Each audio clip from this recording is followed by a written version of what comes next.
Here's a figure that should grab the attention of every business owner in Scotland's capital, up to £50 million a year.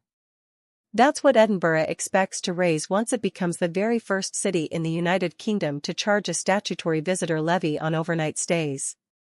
The clock is now ticking, because that 5% charge goes live on the 24th of July 2026, just weeks away. But the visitor levy is only one part of a much bigger story unfolding across Edinburgh's economy right now.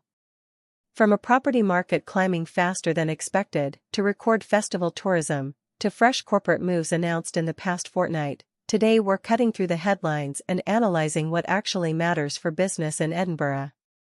So let's get straight into the numbers behind the news. To understand today's news, you first need to grasp just how powerful Edinburgh's economy really is. The city generates a gross domestic product of around £36.5 billion, with output per head close to £70,000, one of the highest of any city in the United Kingdom. Home to roughly 530,000 residents, Edinburgh supports a labour force of about 312,000 people, with an employment rate of 82% and unemployment sitting low at 3.5%. What's striking is the shape of that workforce. More than 40% of jobs are professional roles, reflecting Edinburgh's dominance in financial services, scientific research, higher education, and tourism. This is a knowledge economy, and it's that high-value base that makes every policy shift, from tax to interest rates, land so heavily on local businesses. No analysis of Edinburgh business is complete without the macroeconomic weather. The Scottish Fiscal Commission forecast growth of around 1.3% for 2026, but the respected Fraser of Allandair Institute has since downgraded its own outlook to roughly 0.9%, citing geopolitical tensions and volatile energy prices. On inflation, there's better news. The Office for Budget Responsibility expects UK inflation to settle near 2% through 2026, averaging about 2.2% across the year. Crucially for borrowers, the Bank of England base rate currently stands at 3.75%, with markets pricing in 1 to 2 further cuts before the year is out. For Edinburgh firms, that means cheaper borrowing on the horizon, but a softer growth outlook to plan around. It's a careful balancing act, and it sets the tone for everything else. Now to the headline story. From the 24th of July 2026, Edinburgh will apply a 5% levy on overnight accommodation, making it the first city in the UK to do so. The charge applies to bookings made or paid for, in whole or in part, on or after the 1st of October 2025, and it's capped at the first 5 consecutive nights of any stay. Importantly, the levy is calculated before VAT, and it won't apply to extras like parking, meals, drinks, or transport.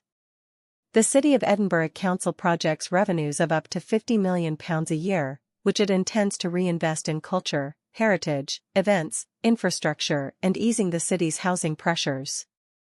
For hotels, guest houses, and short-term let operators, the message is clear: pricing, booking systems, and guest communications all need updating now, not in July.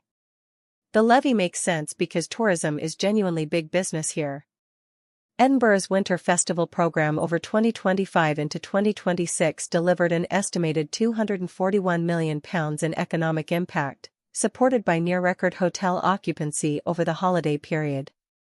And the momentum is continuing into 2026, with a notable surge in international visitors, particularly from the United States, driving demand to Scotland's capital. This matters because it reframes Edinburgh as a genuine year-round destination, rather than a summer festival city. For restaurants, retailers, tour operators, and hospitality staff, that steady stream of high-spending visitors is the foundation everything else rests on. The new levy is essentially the city deciding to capture a slice of that success and plow it back into the very attractions and infrastructure that keep visitors coming. Edinburgh's property market is sending its own confidence signal. According to ESPC data covering November 2025 to January 2026, the average selling price across the region rose 4.3% year-on-year to around £296,000. Analysts expect prices to climb roughly 4% across 2026 as a whole, with forecasts ranging from a cautious 2% up to an optimistic 6%. The driving forces are falling interest rates, which lower mortgage costs, combined with pent-up buyer demand and growing seller confidence. For local estate agents, developers, and the construction sector, that's a healthy, well-balanced market. But it also feeds directly into the housing affordability debate, which is precisely one of the pressures the visitor levy revenue is meant to help address. Beyond the big economic themes, the past fortnight has brought some telling corporate news. On the 5th of June, Edinburgh entrepreneur Richard O'Donnell announced a restructure of his business portfolio, designed to make future growth easier, a reminder that founders are positioning for expansion. In food and drink, the popular Bonnie and Wild Market Hall added UCB, the well-loved Italian deli and restaurant originally from Glasgow, to its lineup on the 10th of June, deepening Edinburgh's competitive hospitality scene. And on the technology front, the Cyber and Fraud Centre Scotland partnered with AI and data consultancy Caledon on the 4th of June to roll out dedicated artificial intelligence training, reflecting how seriously local firms are taking both cyber risk and AI skills. Meanwhile, employers are being warned to plan ahead for a rise in requests for time off, sickness absence, and flexible working. So what's the single thread tying all this together? Edinburgh in mid-2026 is a city of confident growth meeting careful adjustment. The economy is high value and resilient, tourism is booming year-round, property is rising and borrowing is set to get cheaper. Yet businesses face a softer national growth forecast, an AI and cyber skills race, and the most significant policy change in years arriving on the 24th of July. If you run a business here, the action points are concrete.